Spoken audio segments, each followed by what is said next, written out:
Doctor గారు నమస్తే అండి. నమస్తే అండి. ఎస్ డాక్టర్ గారు, డాక్టర్ని మేము డాక్టర్ అమ్మ అని చాలా గౌరవంగా పిలుచుకుంటాము. అలాంటి డాక్టర్కే ఇప్పుడు ప్రొటెక్షన్ లేకుండా పోయింది. అది కూడా ఎక్కడో జరిగింది, బయట అంటే ఒక రకంగా ఉంటుంది, కానీ హాస్పిటల్లోనే కోల్కతాలో జరిగిన ఈ సంఘటన గురించి ఏం చెప్తారు డాక్టర్ గారు?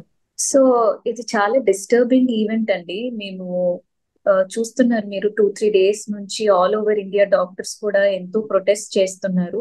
బట్ ఉమ్, నన్ను అడిగితే ఇది ఒక డాక్టర్ అని కాదండి. ఇప్పుడు చూసినట్టుగైతే మాక్సిమం దీనికి రియాక్ట్ అవుతుంది ఓన్లీ డాక్టర్స్, కానీ ఒక నార్మల్ అమ్మాయి లాగా ఆలోచించండి. ఆ ఉమ్, అమ్మాయి 36 hours డ్యూటీ చేసుకుంటూ తన మెడికల్ కాలేజ్ లో ఆ రోజు నైట్ రౌండ్స్ చేసుకొని జస్ట్ వెళ్ళి ఆ సెమినార్ హాల్లో 2 o'clock కి ఆ అమ్మాయికి తినడానికి టైం దొరికింది.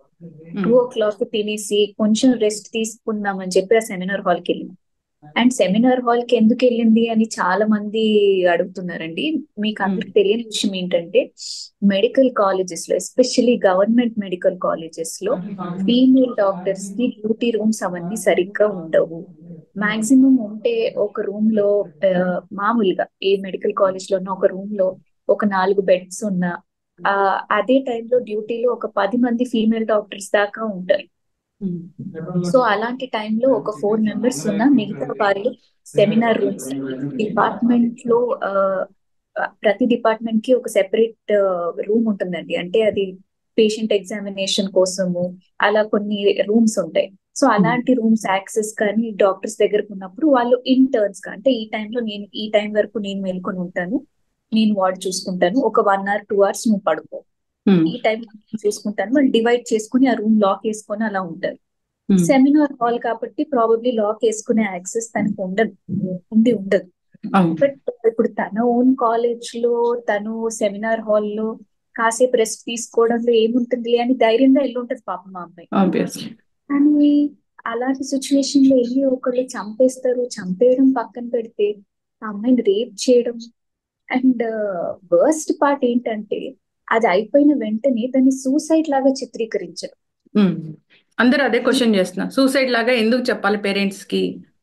ఎగ్జాక్ట్లీ. అండ్ సూసైడ్ అని కాకుండా అమ్మాయిని సైకోసిస్ అని చెప్పి అంతగా చదువుకొని ఎంబీబీఎస్ ఫినిష్ చేసి తను కష్టపడి ఒక పీజీ సీట్ తెచ్చుకొని గవర్నమెంట్ మెడికల్ కాలేజ్ లో పీజీ సీట్ అంటే తను ఎంత కష్టపడితే వచ్చి ఉంటుంది. Yes, yes. పీజీ సీట్ లో సెకండ్ ఇయర్ లో ఒక 1 year అవుతే పాపం మా అమ్మాయి ఒక సక్సెస్ఫుల్ డాక్టర్ లాగా బయటకు వచ్చేది.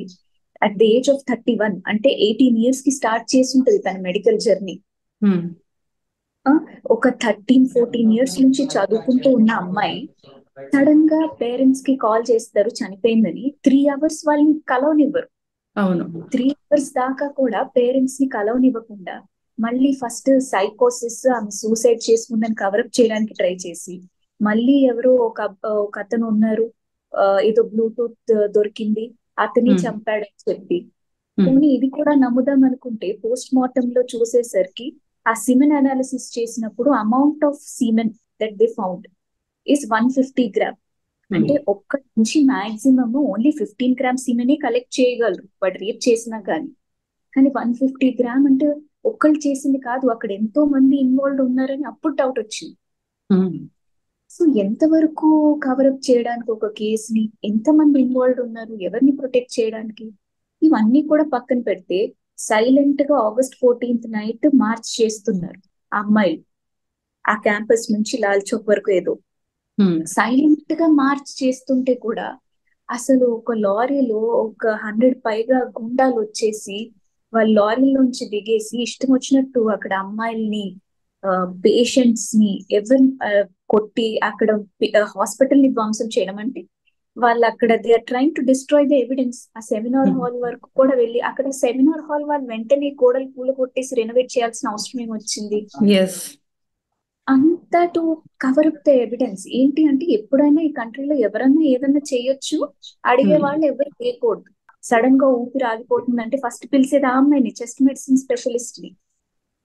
లంగ్స్ ఎలా ఉంది, అక్యూట్ కండిషన్స్, ఇవన్నీ చేసే ఆ అమ్మాయి ఎన్ని లైఫ్ సేవ్ చేసిన అమ్మాయి, ఆ అమ్మాయి లైఫ్ కి ప్రొటెక్షన్ లేదంటే ఎస్. తల్లిదండ్రులు ఎందుకు పంపిస్తారండి? ఇక వేరే చోట చదువుకోమ్మా, నైట్ డ్యూటీలు చేయమ్మా అని ఎవరికి ధైర్యం ఉంటుందండి? అసలు ఇదంతా విన్న తర్వాత మనకే ధైర్యం ఉంటుందా? మన ఇంట్లో వాళ్ళని పంపించగలమా, నైట్ డ్యూటీకి వెళ్ళమ్మా, నువ్వు 36 hours డ్యూటీ హాస్పిటల్లో ఉండమ్మా అని? ఎస్, ఖచ్చితంగా డాక్టర్ గారు. డాక్టర్ గారు అయితే బాడీ మీద చూస్తే గాయాలు, అంటే ఆ పోస్ట్ మార్టం నివేదిక వింటేనే కన్నీళ్లు తెప్పిస్తున్నాయి.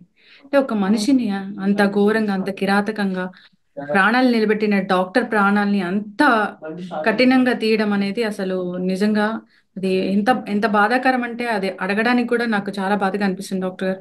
అవునండి.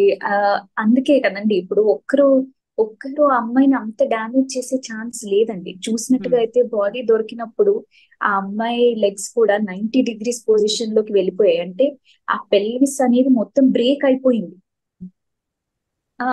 ఆ కళ్ళల్లో గాజు పెంకులు ఉన్నాయి, గ్లాసెస్ వి. ఆ ఫేస్ అంతా వాచిపోయింది, ఐ దగ్గర ఇంజరీ, ఫేస్ దగ్గర ఇంజరీ. ఆ అమ్మాయిని ఎంత టార్చర్ చేసి చంపారండి. చనిపోయే ముందు కూడా ఆ అమ్మాయి ఎంతో టార్చర్ అనుభవించింది. ఎస్. సో దీన్ని ఇది తీవ్రంగా ఖండించాల్సిన విషయం అండి. అందుకే ఇవాళ నేషన్ వైడ్ డాక్టర్స్ అందరూ కూడా నాన్ ఎసెన్షియల్ సర్వీసెస్, ఓపీడీస్ అన్ని బంద్ పెట్టేశారు. ఎస్. ఖచ్చితమైన జస్టిస్ అంటే ఏముంటుంది డాక్టర్ గారు? ఫస్ట్ కల్ప్రిట్ ఎవరో తెలియాలండి ఒకటి. అండ్ తెలిసి మనకి ఎవిడెన్స్ ఫస్ట్ సిబిఐ తీసుకొని సరిగ్గా ఎవిడెన్స్ ప్రూవ్ చేసి వాళ్ళని హ్యాంగే చేయాలండి. దీనికి వాళ్ళకి డైరెక్ట్ హ్యాంగింగ్ తప్ప వేరే ఏ పనిష్మెంట్ ఇచ్చినా తప్పే.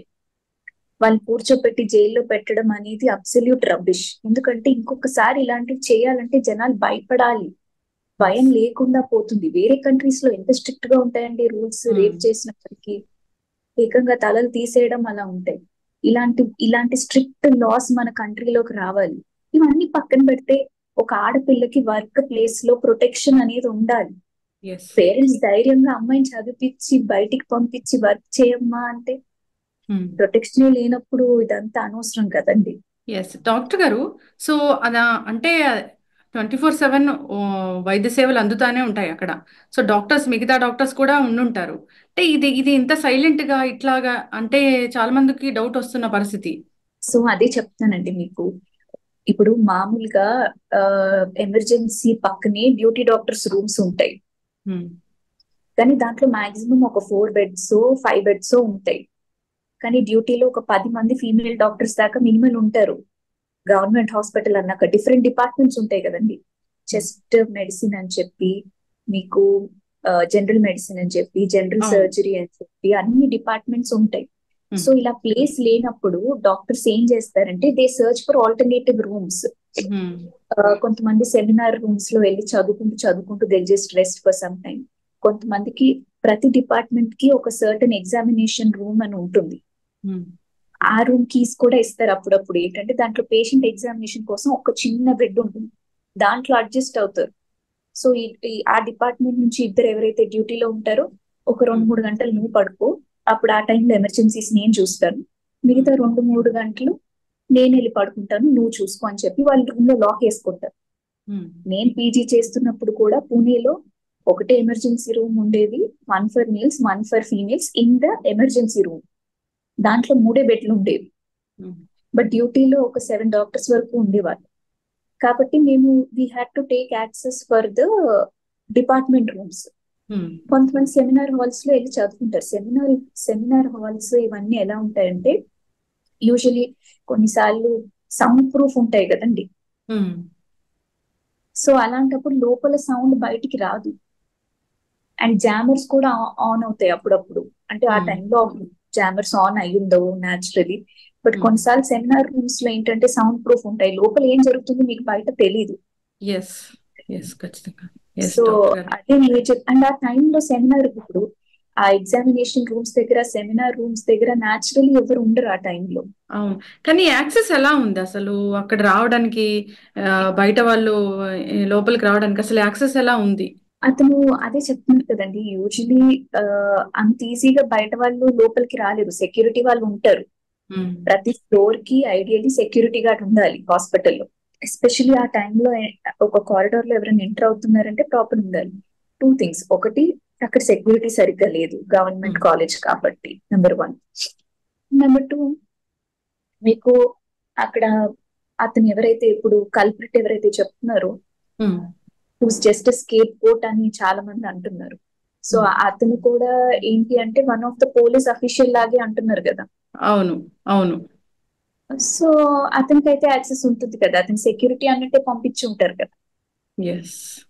సో బట్ ఎంత ఏది ఇప్పుడు అతను చేశాడు అని అనుకొని వదిలేయడానికి లేదు కదండి, బికాస్ అక్కడ పోస్ట్ మార్టం లో the amount of semen found ఇది మ్యాచ్ అవ్వట్లేదు. ఒకవేళ అతను ఒక్కడే చేశాడు, అతను పోనీ ఒప్పుకున్నాడు నన్ను చంపేయండి అని చెప్పి, అవును. ఇలాంటి కండిషన్ లో మరి వీళ్ళు అర్జెంట్ గా అంత ఎవిడెన్స్ డిస్ట్రాయ్ చేసేయడం, 100 మెంబర్స్ వచ్చేసి వీళ్ళని అటాక్ చేయడం, ఇవన్నీ అవసరం ఏముందండి మరి? ఎస్, ఖచ్చితంగా డాక్టర్ గారు. వర్క్ చేస్తున్న ప్లేస్ లో ప్రతి మహిళకి కూడా ఖచ్చితంగా ప్రొటెక్షన్ అనేది ఉండాలి. మన డాక్టర్స్ ని మనం కాపాడుకోవాలి, మన ఆడపిల్లల్ని మనం కాపాడుకోవాలి. సో దీని తర్వాత జస్టిస్ అనేది ఖచ్చితంగా జరగాలని కోరుకుందాం డాక్టర్ గారు. సో అందరూ హ్యాపీగా వర్క్ చేసుకునే ఎన్విరాన్మెంట్ కల్పించాలని కోరుకుందాం. ధన్యవాదాలు. Thank you.